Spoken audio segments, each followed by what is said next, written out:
Well, hello everyone. This is Leah Remini, and I am joined by my partner, Mike Rinder. Hello, Mike.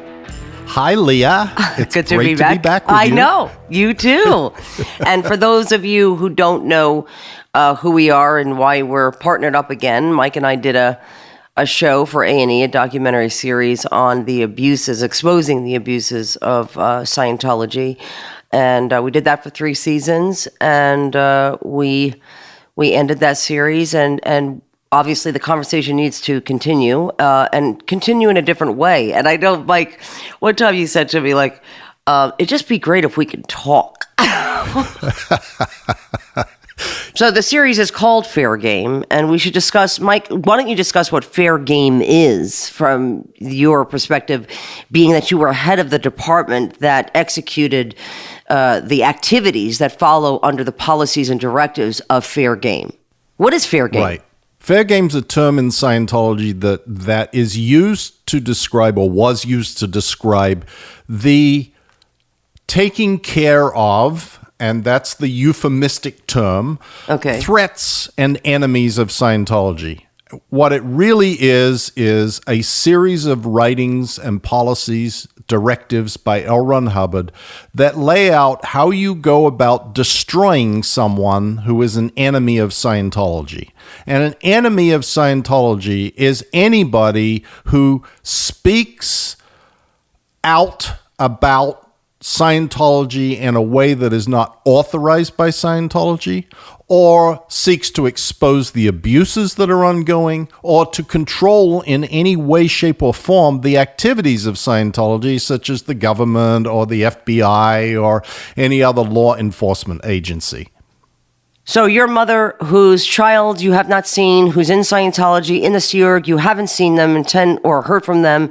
You're worried about them after watching Going Clear, The Aftermath, and reading Scientology, people who've exposed Scientology. You go to the police and you just say, I just want a welfare check done on my child who's in Scientology. Are you fair game to Scientology? Absolutely. You will have a private investigator on your doorstep before you can shake a stick at him. You're a journalist just doing a story about Scientology. You're not trying to attack Scientology. You're just reporting the facts. But it's not complimentary to Scientology because you're reporting facts on Scientology. It isn't complimentary. So is that person fair game? Absolutely. You'll have a video and probably a Freedom magazine cover up on you within a week. Now, what's Freedom magazine? Is that another front group of Scientology? Yes, it's the Scientology mouthpiece propaganda organ, which is used to distribute information about people Scientology doesn't like. And when I say information, I mean falsehoods. Right. You're a person who's not a Scientologist and go in and decide you want nothing to do with Scientology, and you go and you tell people, listen, this costs thousands and thousands of dollars. I don't think you should do it. It's like a money-making scheme. Are you fair game to Scientology? Absolutely. So it doesn't matter if you're a Scientologist, we're a Scientologist, you're just fair game if you do anything outside of what Scientology says you should do or say. Correct. That's a perfect summation of what fair game is. Now, Scientology claims that this policy of fair game is canceled, and they have given to the press proof of this. And Mike, why don't you explain that? Well, the cancellation, Leah, is a statement by L. Ron Hubbard that says, we're no longer going to use the term fair game because it creates bad public relations. However, we do not change how we deal with the enemies of Scientology. Right. And the press never understood. They just accepted that as an answer, as opposed to going, it just means that you don't put it in writing that we're doing fair game. Right. Or you won't hear Scientologists use that word. They'll say, we never use that. We don't have a fair game policy. It's blah, blah, blah, blah, blah. But if you ask them about the details of, do you have a policy that says you should destroy your enemies, that critics are all criminals, et cetera, et cetera, et cetera, they can't deny that. But unfortunately, generally, the media are unfamiliar with all those things. That's where you and I come in. Right. And that's the other thing, is that L. Ron Hubbard said that for anyone to be against Scientology's policies and principles, is evil and hell-bent on being, has a penchant for what, Mike? For destruction. Of mankind. Yes, and we abhor light, and they are the light, and anyone who goes against Scientology is a criminal. Now, understand that when L. Ron Hubbard writes something, it is true. It cannot be assimilated. It cannot be understood by you and me in different ways. It has to be understood exactly the way it's written.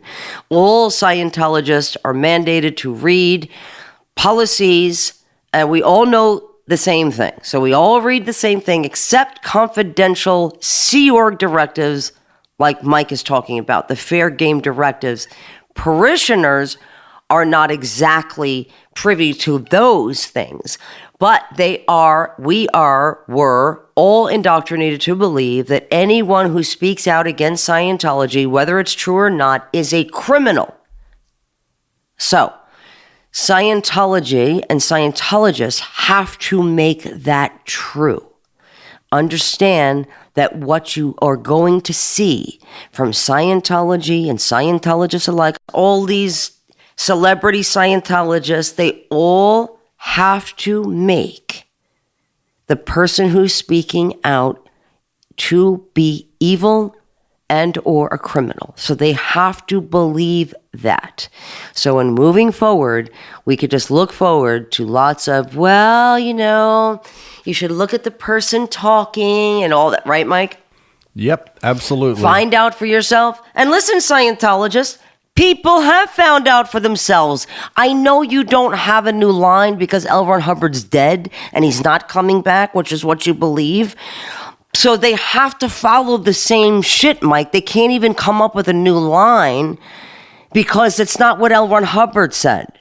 Right. Find out for yourself. Say that. Okay? They have, motherfuckers. That's why nobody's going into Scientology. Sorry, go ahead, Mike. Exactly. The restrictions that people don't understand who just watch a TV show, and they don't understand how much stuff goes into it that you never get to show. Right. And you never get to, it really wasn't about us, which was, not our role was not to tell our stories or to interject, what we thought, because we agreed with everything everybody said who had horrible experience with Scientology, because we had our own experiences.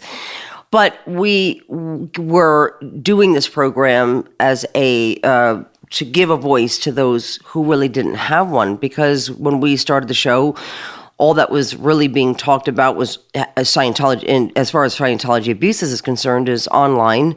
You did an amazing interview on with the Tampa Bay Times, and you were on CNN, you were in Going Clear, but there was nothing on a weekly basis that was exposing Scientology.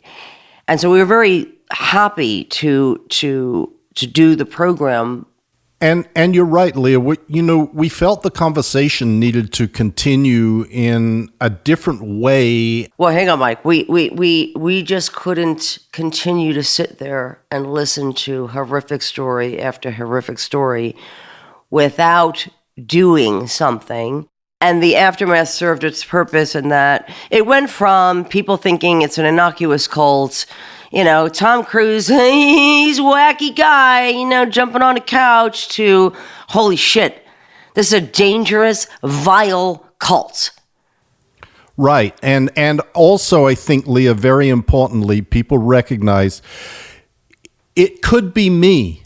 Right. These experiences that people had, the abuse that they suffered, it's not just happening to fringe people who are weirdos. This could very well just be me. I could have gotten caught up in this, and I could have been victimized too by Scientology. And I think that almost beyond anything was the astonishing accomplishment that the victims accomplished by being on the show.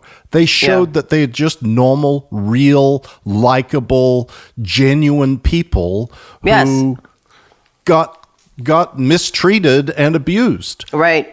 And I think that's the same, I had that idea about other cults, what I mean? Like, well, that would never happen to me. And people said, after watching the show, I totally get how, Mary Kahn got into it. I get how Mike Rinder got into it. I get why you stayed. I get why you put up with the abuse. And so I think we've accomplished what we were going to accomplish there. Now, Scientology is running around saying that they got our show canceled, which is amazing because, if they're admitting to their fair game tactics, which we're going to talk about in a minute, but this is what Scientology does. When you speak out and tell the truth, they go after you and try to discredit you.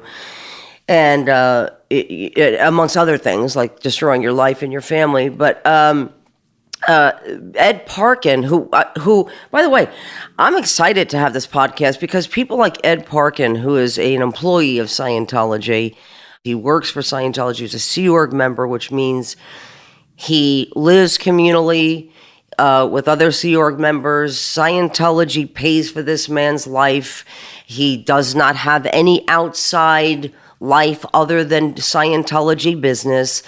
And this is what they do all day, all night for $50 a week. And they sign billion-year contracts, and he's a Scientology employee, parading around as, what does he call himself, Mike? A defender of the First Amendment?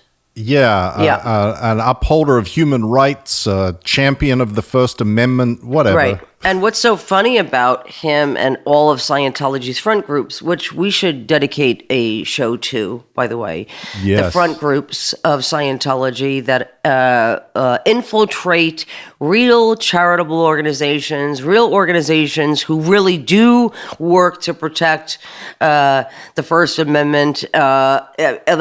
They infiltrate these organizations to appear as though they're legitimate. And what they should know is that you are giving them the legitimacy that they want by going, well, I don't want to get into any kind of scuffle with Scientology, but we will.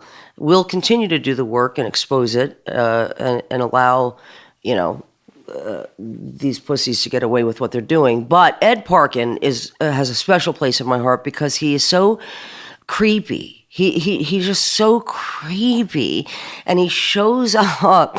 He shows up to court.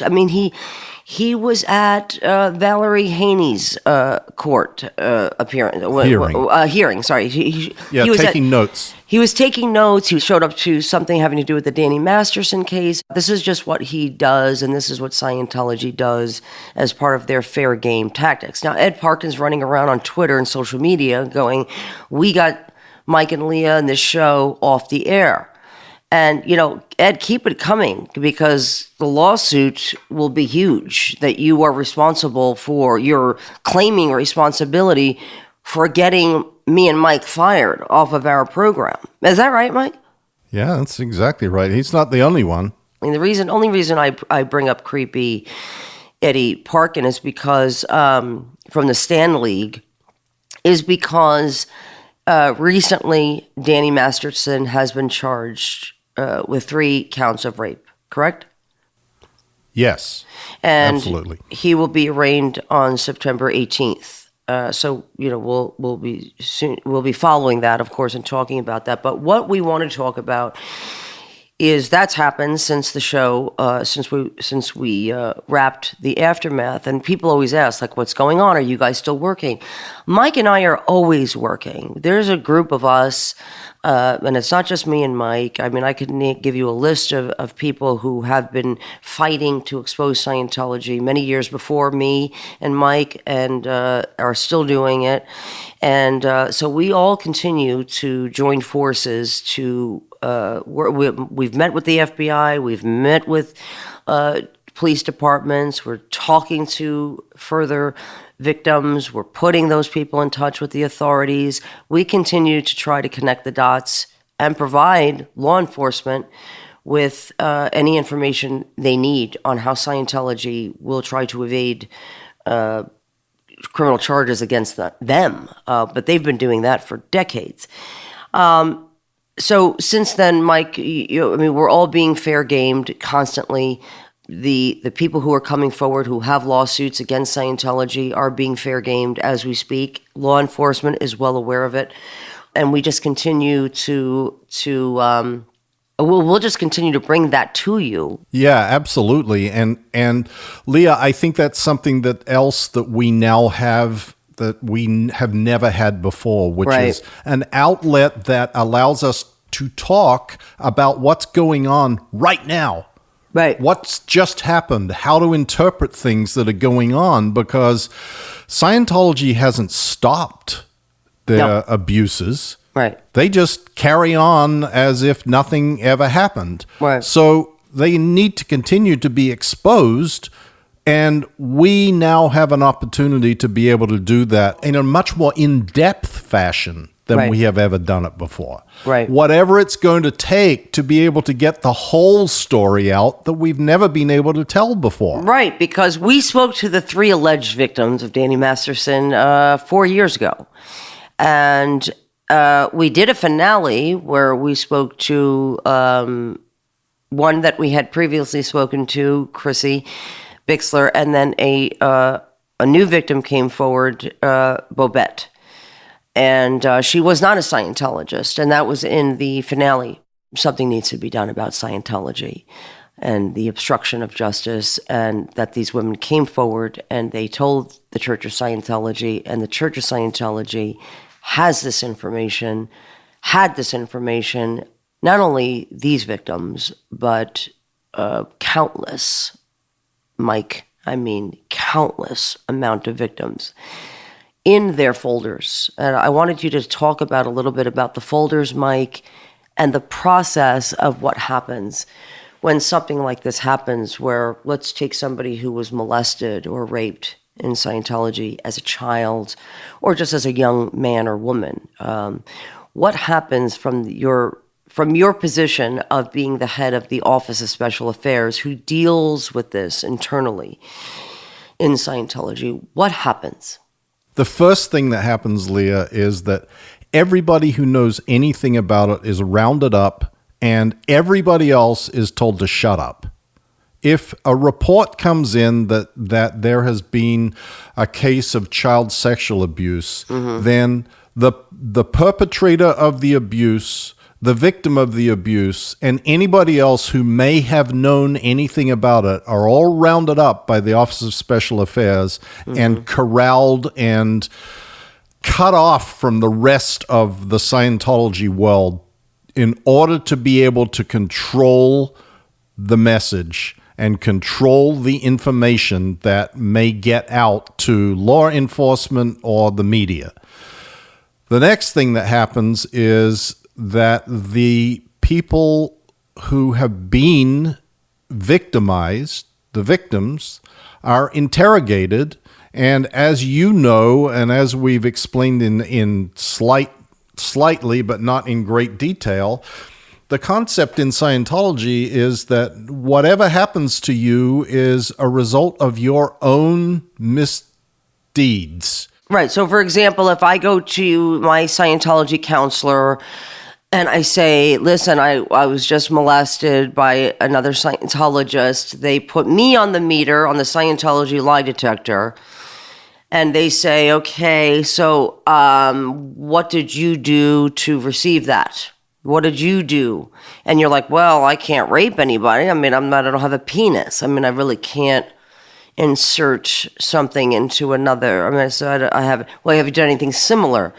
Have you ever touched anybody inappropriately? Have you ever this? And if I can't find an answer this lifetime, they'll ask me for a time in another lifetime where I was a man and molested another boy or girl. And that is their way of saying somehow this is your fault, whether from this lifetime or another lifetime.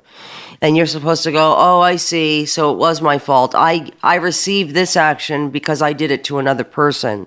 Right. And the vital importance of that, and why the victim is always the first person to be dealt with, is once you get someone to that point where they have agreed that they caused it or they are responsible for it, they're not going to go running to law enforcement. They are contained Yeah, they're contained. Perfect word. Now, when you, as an OSA representative, would you, if somebody said to you, a Scientologist said to you, Mr. Mike Rinder, I want to go report this to the police. I don't believe this person's going to get fixed. What is OSA and Scientology saying to everybody who was witness to this or knew that this was happening? Well, there are a lot of Scientology principles that come into play, but the first one is, what is the greatest good? Right. And that is an idea in Scientology that one acts only for the best of everything and everybody. And right. In this case, in Scientology, that means what's best for Scientology, because Scientologists all believe that Scientology is helping every man, woman, and child on earth reach eternal spiritual salvation. So what's good for Scientology is good for everybody. No, but let's say, I get that in those terms, but in real terms, in like street terms, Mike, I mean, just the bottom line is every celebrity Scientologist, every Scientologist who was witness to any crime in Scientology knows that what people are saying is true. If it didn't happen to them, it happened to somebody that they know. But they just are like, shut the fuck up. Don't go and tell the police you're fucking with Scientology. Like, yeah, he did that. That's fucked up. But you don't go and tell the police because that's against, you don't go and talk about it, which is, whether you're going to the police, Mike, about a heinous crime like rape or being molested, or doing a show like we're doing on the Aftermath where parents are just talking about their kids disconnecting from them, it's the same mentality. Scientologists they just believe, yeah, okay, that happened, but you stepped over the line when you let the police know, or when you went public with a show, or you went on a podcast, or you went on the Aftermath, or Going Clear. Like, that's all they care about because of what you're saying, because it's the greatest good for the group. So yes, of course, that probably happened, but maybe one day he'll get fixed with Scientology, but you don't talk about it. Absolutely not. Bad PR is the driving force of Scientology. There's two things that drive Scientology: money and good or bad PR.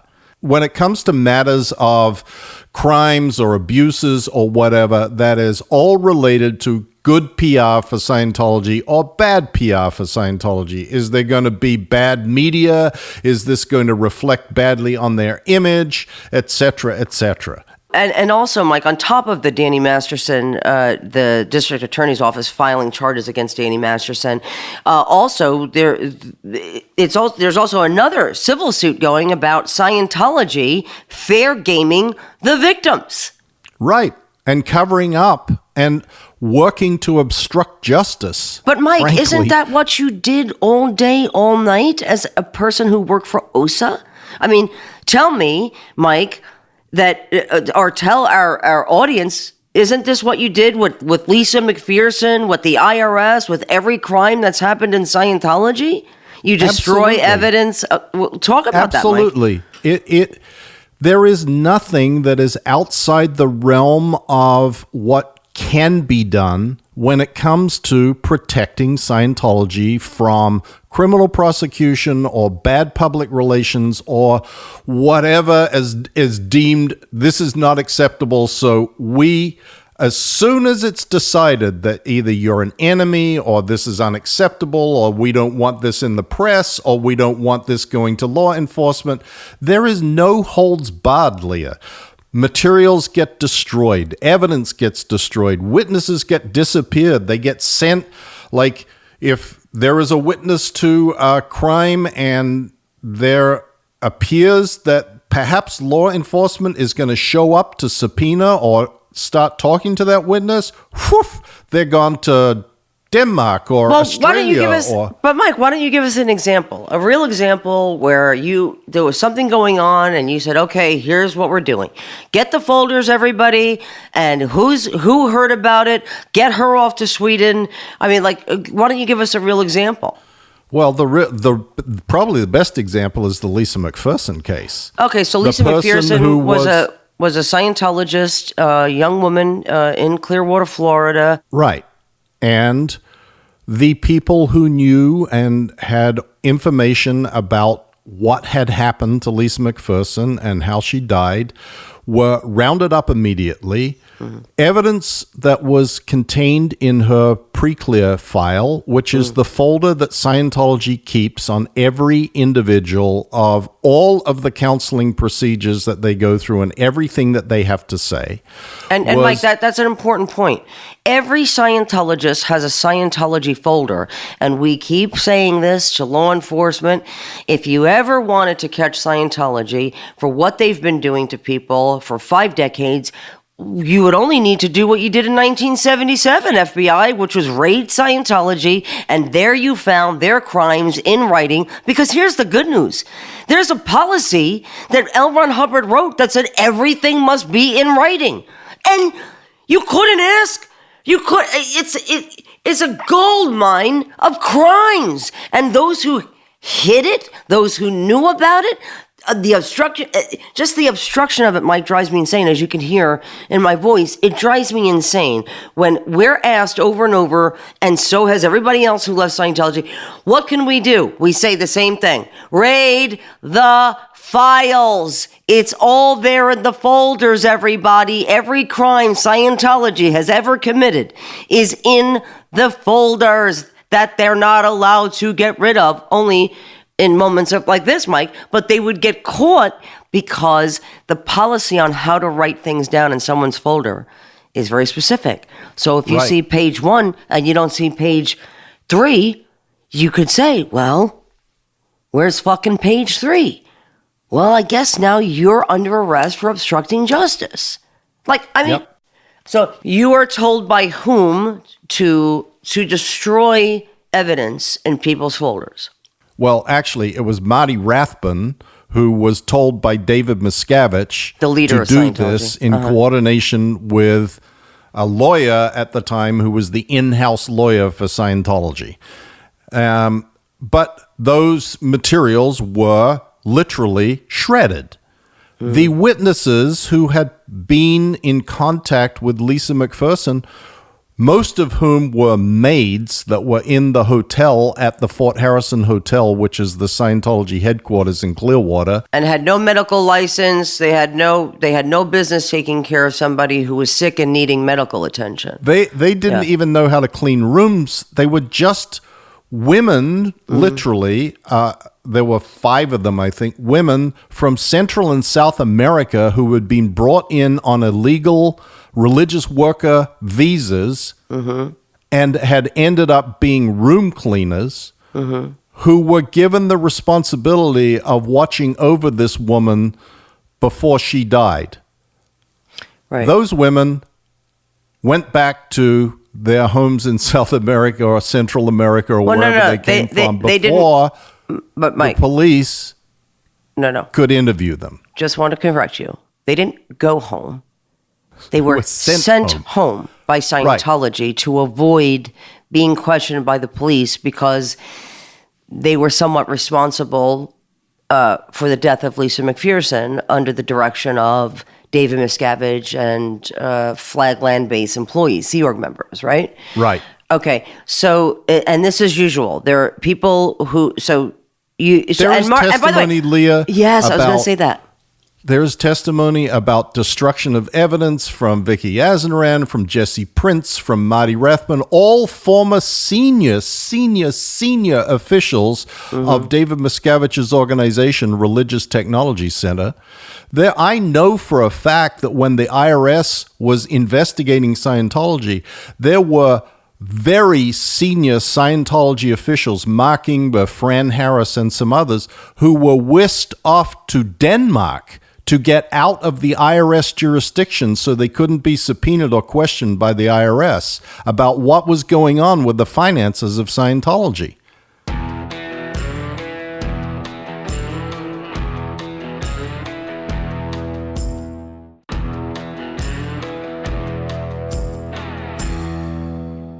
So this fair game, this avoiding of subpoenas, like you're saying, to avoid being questioned and having to tell the truth, is this what's going on now as we speak with, let's say, Danny Masterson? What is happening right now in Scientology, and what can we expect moving forward? Because I seen Kirstie Alley, not because she's blocked me, as all pussy Scientologists do, but sometimes we get people copy and paste the tweets of this lunatic's tweets, but she's of course defending Danny as well. So are going to be all Scientologists involved, not just Sea Org members, but the friends of, and all Scientologists are going to come forward, and they're going to do what? Well, I thought you wanted to know first about what do we expect is going to happen. Yeah, and that includes them. Yeah. The first thing that we expect is going to happen is the key people who knew about what happened with these alleged rapes of Danny Masterson, most notably Angie LeClaire, who was the person that did the Scientology counseling interviews on Masterson and some of the victims. Right. They're going to disappear. They're going to suddenly be reassigned to locations outside of the jurisdiction of the LA District Attorney's Office. Okay. Most likely outside the country. Most likely, Angie LeClaire already is sitting on the Free Winds, the Scientology ship that's sitting in some port in Curacao or Aruba or somewhere. And outside of any jurisdiction of any police force in the world.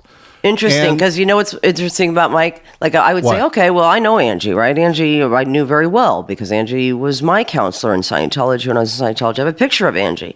I would say, hey, Mike, let's throw up a picture of Angie LeClaire on your blog, and if anybody's seen her. Here's the thing.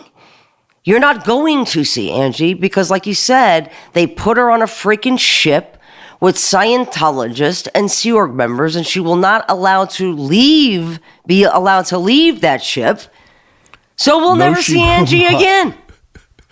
If she is on the Free Winds, she will be out of sight for the next 5 years. Right. Like other people who have disappeared. So that's a standard practice from OSA via David Miscavige to, okay, let's reel it in. Who is involved? Who knows about it? Ship those Sea Org members out of the jurisdiction of law enforcement. Right. Right? That's the first thing. Right. Then what? And then get every person who is a potential witness or could be a witness. It's going to look too obvious if everybody just disappears. So all the other witnesses that we want to say positive things, get them with an attorney. And get them being briefed and drilled so everybody's story is the same when you say from the get-go. Drilled, what do you mean, Mike? What do you mean by that? Like, you're going to pull, like, let's say I'm a parishioner and I knew Danny, which I did. You would pull me into a room at a Scientology organization and you would say what to me? You'd say what? I would say, okay, so you may be interviewed, and here is the questions that are likely to be asked of you when you're interviewed, and I want to hear how you're going to answer them. And I might start by saying, have you ever seen Danny Masterson sexually abuse someone? And you answer, no. Well, no. And I would say, no, that's not an acceptable answer. Yes, the well, no is okay, but you need to say, well, no, and he was happily married. I see. And he has been in a happy, monogamous relationship the entire time I have known him. What if I say to you, Mike, Sea Org member, Leah is a Scientologist on board. I go, but here's the thing, Mike. I mean, I did know Danny to be quite a bit of an asshole. You know, he was abusive to his Scientology staff. I mean, you know that. Like, he was just... That's irrelevant and not something that you need to be talking about. So don't say that. You don't want me to say that? Okay, go ahead. Well, let's get back to the answer to the question, which is, have you seen Danny involved in sexually abusing anybody? Now, give me your answer again, and let's make sure that you get it right this time. Okay. I'm going to say no, and he's happily married. Good. Great. Okay.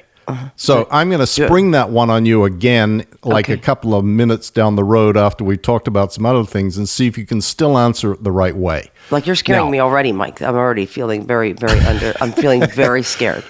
But Leah, anybody who is listening to this can see this in action with the Anderson Cooper Inchwise interview of the ex-wives of me and Marty Rathbun and Jeff Hawkins. But you're right, because they were very drilled. They seemed they seemed psychotic, but they had the same answer. They all said the same thing, and then they acted like they were about to say something else, but then they said the same thing again.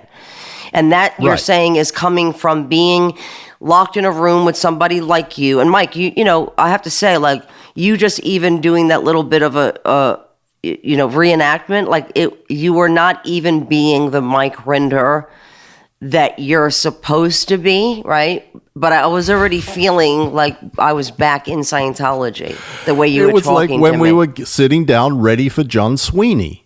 Right. I mean, this is it. We've done this, Leah. Yeah. You and I did this when John Sweeney was doing his Panorama program, and you and Ann Archer and Kirsty and whoever else were being interviewed, and we sat and we said, okay, here's the story. This guy's a drunk. He's a blah. He's a blah. This is what you need to say. Attacker. Here's the message, blah, blah, blah. And that's what then happens. Right. So you're saying that's what happened with every person, whether they were a Sea Org member or friend of Danny Masterson. It doesn't matter. They're all going to be pulled in and drilled to say this, that Danny was a great guy. These are old charges. This is being done for publicity, for money, for a television show, whatever the fuck they're going to say. And this is all part of the Scientology script that we could look forward to come, hopefully, to trial.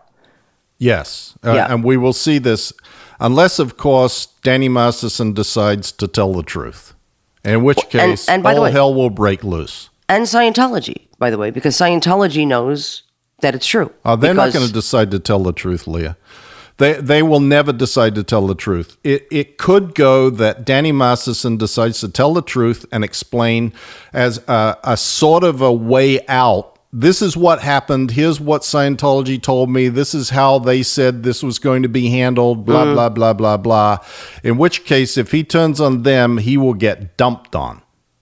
But Scientology will still not tell the truth about how they covered it up. But Mike, being that you were in OSA, okay, you were in OSA, and you're seeing the folders. You're seeing when it was reported to Scientology in 2003, right? 2004. You're seeing that. So you know it's true. How do you, in your right mind, then pull out the lawyer for Scientology and go, they're liars? That's what you say, knowing that it's true? Absolutely. Absolutely. Without question. That is what will happen. So you wouldn't even tell the truth to the lawyers? Don't the lawyers have to know the truth? Don't they? Depends. Okay.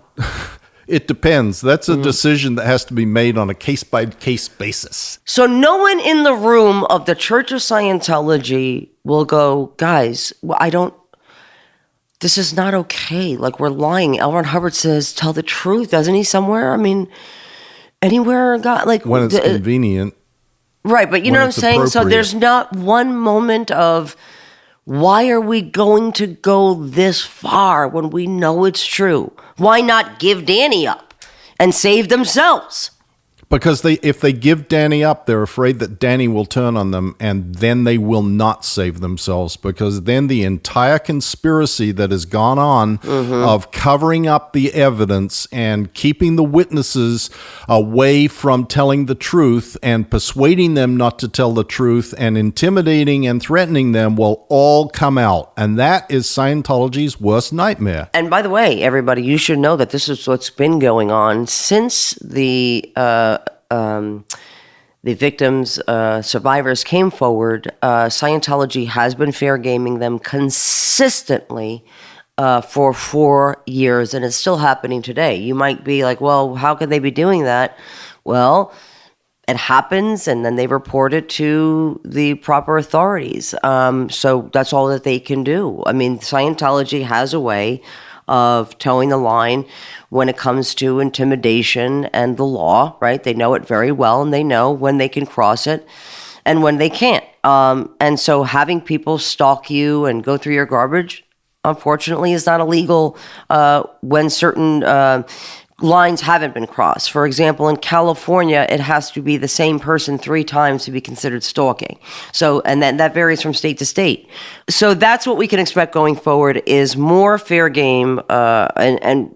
Somehow you and I are related to that. Like, I don't know how Scientology has concocted the story that they are doing this because you or me, just me or you, we force them to come forward for a television show. And if we tell the story, doesn't mean we're doing that for the purpose of doing a television show. We're telling the story because they weren't receiving justice. You see, that's what the news is for, you fucking idiots.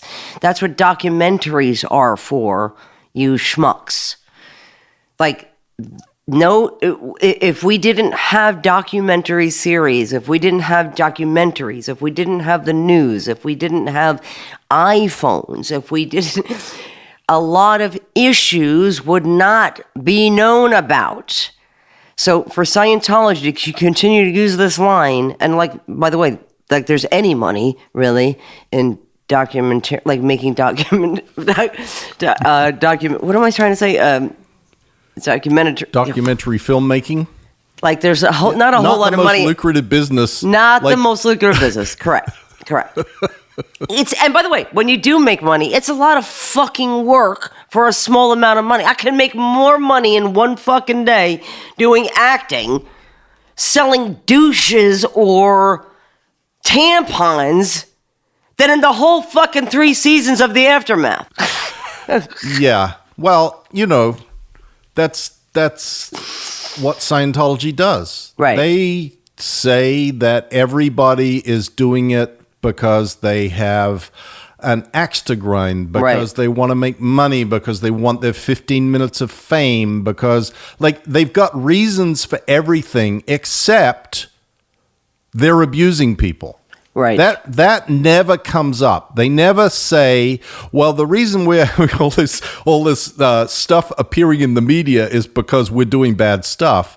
Nope, it's only because there is someone with an ill motive who is exposing it. Well, it's funny that you said that, Mike, because you, as we were talking about earlier, you were saying, you know, they're drilled on what to say and everybody has to say the same thing. And if you look at Scientologists, and I'm talking celebrity Scientologists, I'm talking Sea Org member Scientologists, they all say the same thing. Don't believe the news. Find out for yourself. These people have an axe to grind. Oh, look, the enemies are attacking because we're winning and we're doing all these great things. And find out for yourself by looking at all the fake things we're pretending that we're doing for mankind. But listen, Mike, these are the lines that I would say because I was drilled on what to say to the public as well. And when something like this broke in the news, I would go in and say, what's the real fucking deal? Like, what's happening here? Did this motherfucker do this shit? Well, you know, that's not important. What's important is that you say this, this, and this. Yeah, but I want to know, is this shit true? Was Mike Rinder beaten? Was Marty Rathbun beaten? Are these people at Gold being beaten? I want to know. And the answer that was given to me when I pushed and pushed and pushed, because I would not let it go with the answer of, look, that's just an enemy line, you know, that Mike was doing horrific things and he was actually expelled from the Sea Org, and the same with Marty Rathbun. And by the way, little side note, we should talk about Marty Rathbun pretty soon here. So what I was told, particularly when you guys were in the news, when you were doing Anderson Cooper, and when you did a lengthy article, a series in the Tampa Bay Times, and you were speaking, you and Marty Rathbun were, and I was told that you two were doing the beatings, that you two were actually the criminals, and I was shown confidential session, you know, your when you go into Scientology security checking. You confess to crimes, crimes in quotes, Mike. Scientology crimes. We were shown those things where you admitted to not being like really dedicated Sea Org member, where you might have been late, and they were like, "See, here's his confessions. I mean, he admits it himself." So here's what we want you to say. So, and that works. That worked for a little while. I mean, Mike, until there were too many of you saying the same thing at different times. And other people that were not on television were saying that they saw that happen. And they weren't, they had gone to the police. They had, as you guys had, you had gone to the FBI. You guys have gone to local law enforcement. And it was just getting too many of the same thing. It was just getting too much. So I eventually did my own investigation by calling you, which was a sin in Scientology. Because you're not allowed to verify what they say about you. I mean, I don't even know what they're saying about me. Leah was having sex with animals. I don't know what they're saying. But, friends of 35 years... You're inciting people to commit murder. Right. And you label everything. I have a hard time with my label maker. Yeah, I actually hump my label maker, and I don't know why they didn't say that. I think I confessed to that. I don't know why they don't put the truth out there. I mean, there's some shit in those folders that's, I humped a teddy bear. I mean, like, I did some shit in my time, Mike. Dymo labelers should be a sponsor of this show. I agree. I mean, I don't know if they agree with me humping it. I didn't actually hump my because I wouldn't want to, because I'm also a very clean person. So I wouldn't, but I am in love with that label maker, which, literally Scientology had a former friend of mine make a hate video about me, because they're in the business of making hate videos. What's the name of that place? That organization, that Scientology front group. What are they pretending to be? The Scientology Media Productions? No, Freedom Media Ethics. Freedom Media. Is this where they do the hate websites, the hate sites on us? Yeah. Yeah, that's one of the videos. Yeah. And one of the hate videos they did on me was by a woman out of Clearwater, Florida, who has her own little story. And listen, I'm going to say this to you Scientologists in good standing. You should really think about what the fuck you say, because... I have information about you too, about your family, and, I have information on all of you. And I could talk about it too. I could put out up a website as well. But we don't do that because we're trying to really get information out there that's hurting people. And you're fair gaming us in the way that you do really says a lot about who you really are as people. And so if you, for 1 minute, brainwash yourself into thinking you're a good person by doing what you're doing, you're sadly mistaken. You need real help. And I would say that about all of us, Mike. We all need help, which is why we were in Scientology. But Scientology did great damage to us and creates this other personality that justifies this heinous behavior that we were all engaged in, and they're still engaged in. Right. But anyway, this is what they're doing, is that they're running around. They're going to be doing this come this trial. They're going to continue to fair game anyone. And I only plead with those who know what happened in Scientology. This is your chance to actually be a decent person. And the right thing to do, even though you were taught that law enforcement was evil and the FBI's evil, the government's evil, is evil, they mean you harm, and the psychs are horrible, and they're going to kill. You need to do the right thing by yourself. If a crime has been committed against you, this is your time. And if you witnessed it, if you're aware of a crime, this is your time to come forward. And I hope that, Mike, if one of them changed their mind, one of them, who are aware of a crime in Scientology, comes forward during this time and says, this happened and I lied about it. I did know this was just one person, Mike. I think we've done our job.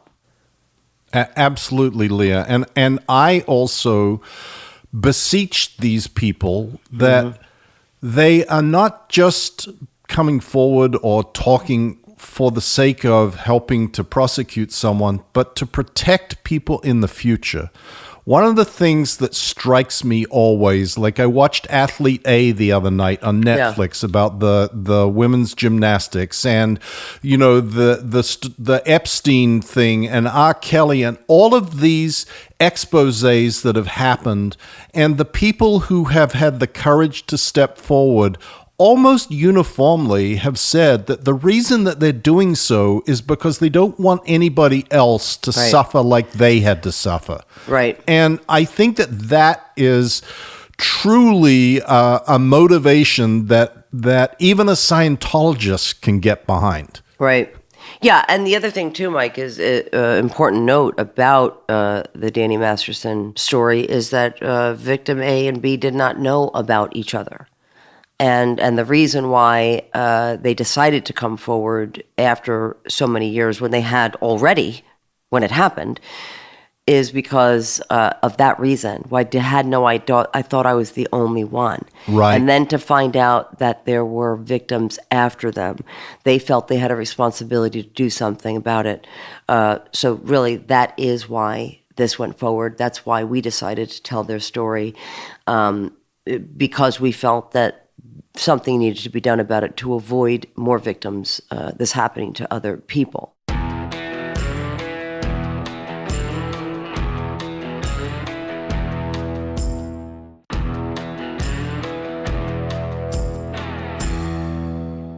So, Mike,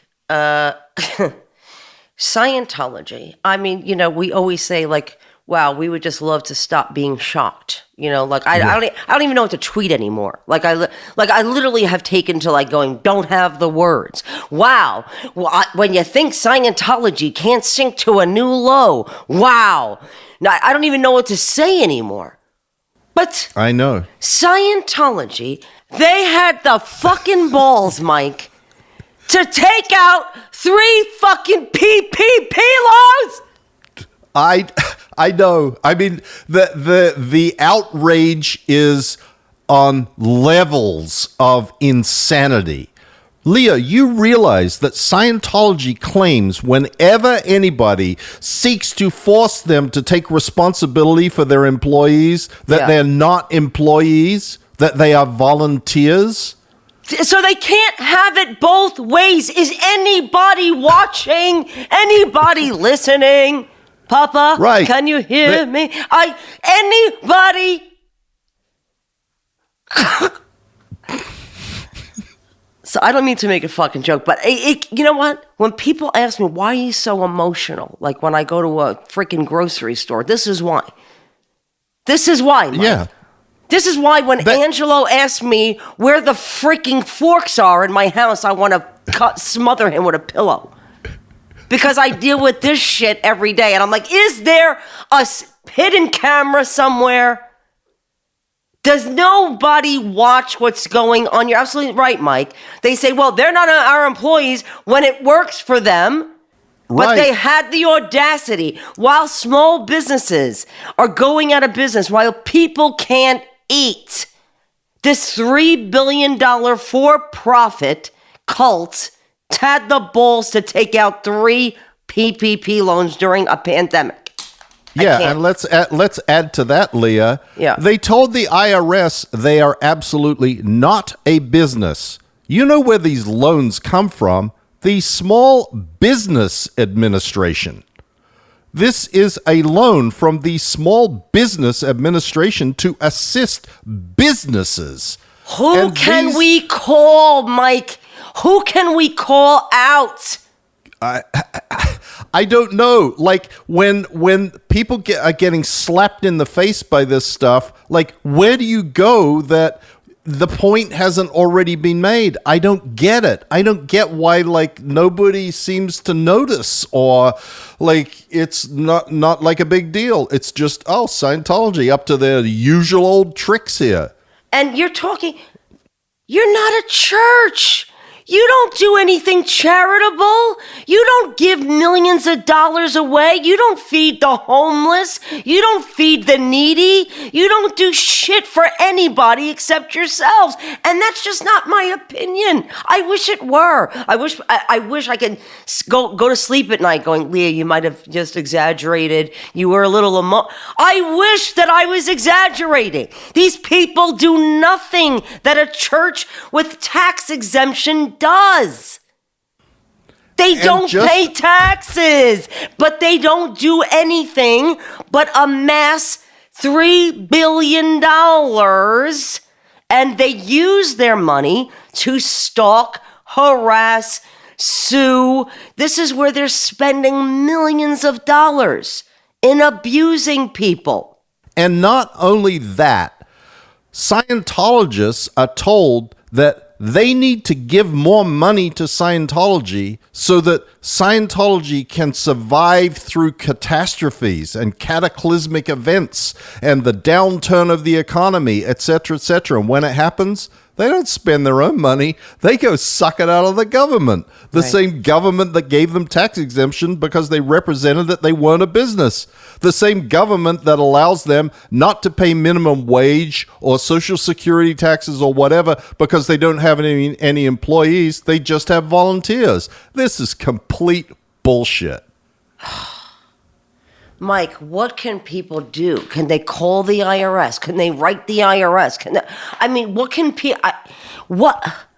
I mean, they can write to their congressmen and senators, and that may seem futile, but the truth of the matter is, ultimately, when enough pressure is brought to bear on elected officials about issues, they will ultimately act. It takes a lot of momentum to get them going, but eventually they will act. And that's all I can think, because you can write to the IRS, sure, but the IRS usually only responds to pressure from Congress or pressure in the media. So, yes. So that's what you could look forward to, is we're going to be following the story very closely, and as well, Scientology Fair Game tactics. We will be exposing all of it as we move on, and being able to talk in depth about a lot of the things that we didn't get to talk about on the aftermath. Right. And we've created a website called fairgamepodcast.com, where we will be loading documents and things that we talk about, videos, whatever may be relevant, so that people can see the actual evidence if they don't believe it. Okay. And there's also my blog, which is MikeRindersblog.org, where there is an enormous amount of material that has been put together over many years now about Scientology abuses, about the subject of fair game, the policies, et cetera, et cetera. Yeah, and there's also a few, like we should also mention, Mike, you have Tony Ortega, who does a great, he has a great website. You have the Scientology Money Project done by Jeffrey Augustine.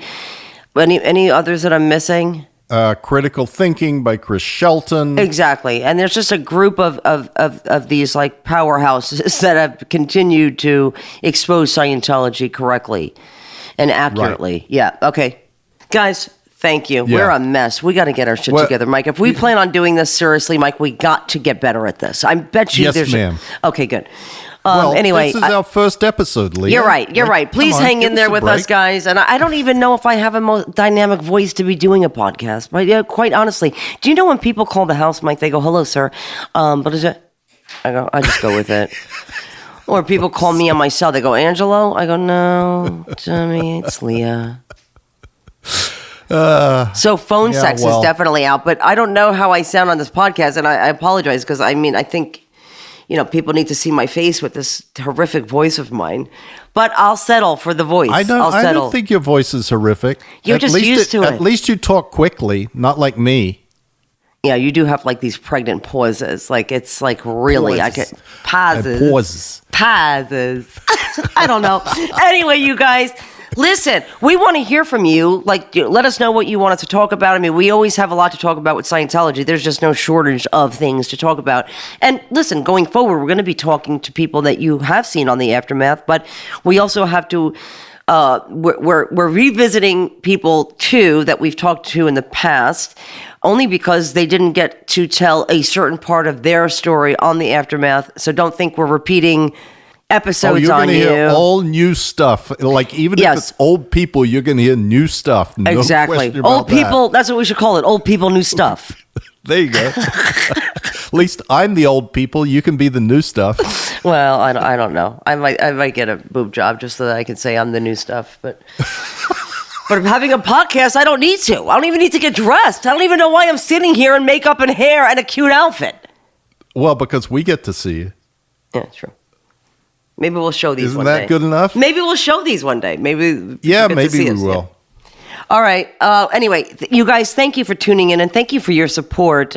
We are so happy to be back, and we'll be back next week. We love you. Bye, everyone. Okay. We got to get better at this, Mike. We suck at the beginnings and the ends. Anyway, till next week, people.